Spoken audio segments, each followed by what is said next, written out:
Sokafana tamin'ny fomba ofisialy io maraina io ilay atrikasany ranona tamin'ny filan-kevim-pirenena misahana ny fampiofanana ara-pambolena sy ny eny amin'ny tontolo ambanivohitra eny rano fanazavana azo teny an-toerana moa dia ho maro ny azo tombontsoa ao anatin'ity atrikasa ity. Tsy maharaka ny filana iraisam-pirenena ny tolotra eto Madagasikara eo amin'ny hisehatra ny famokarana. Io no nivoatra nandritra ny fanokafana ny atrikasa izay niarana tamin'ny filan-kevim-pirenena misahana ny fampiofanana ara-pambolena sy ny tontolo ambanivohitra na ny CRFAR izay nisokatra io maraina io tetsy amin'ny fitoeram-pampiofanana ka ny AGR etsenany sana. Vatakendrena moa amin'izy ity dia zao ity komiti-pirenena ity manao ny fanondron-dalana sy ny fitantanana ilay atao hoe fanavaozana ny ravi-pampiofanana eto amintsika.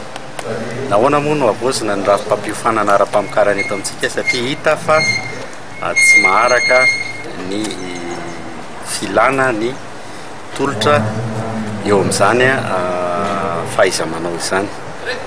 Ny tanjona antsika izany dia ho avaozitsika mba haharaka ndreo tanora izay tonga eo misehitry ny asa eny ambanivohitra kanefa voatery nandao ny fianarany na nahita fianarana ka te hiditra amin'izany sehitry ny famokarana izany. Dia izay no antony anaovantsika ny hoe satria zava-dehibe ny fampiofanana na fanabeazana ny olona miankina amin'ny olona ny fampandrosoana dia izay no mahatonga antsika manao zava-dehibe an'izay fampiofanana izay.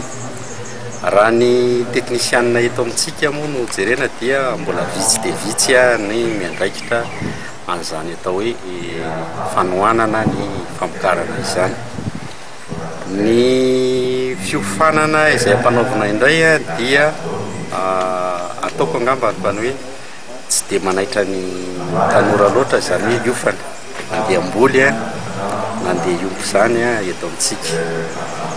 Dia ny fanomezan-danja an'izay zavatra izay zany mba ahafahantsika mifantoka ny hoe ny famokarana na fambolena na fiompiana trondro na fanjonoana na ny fahaizana amitrandraka ireo loharano-karena voajanahary misy eto amintsika dia izay no asa ahafahantsika mampivoatra sy mampanankarena ny olona eto amintsika. Mahatratra 30 mahery ny isan'ireo ho mahazo tombontsoa amin'ity atrikasa fampiofanana ho fampitomboana traikefa izay aharitra 2 andro ity ary avy amin'ny sehatra maro samihafa toy ny hivondrom-bahoaka paritra, ireo ministera maro samihafa, fikambanana tsy miankina hamisahana ny hiseham-pamokarana ary ivitoeram-pampiofanana ihany koa.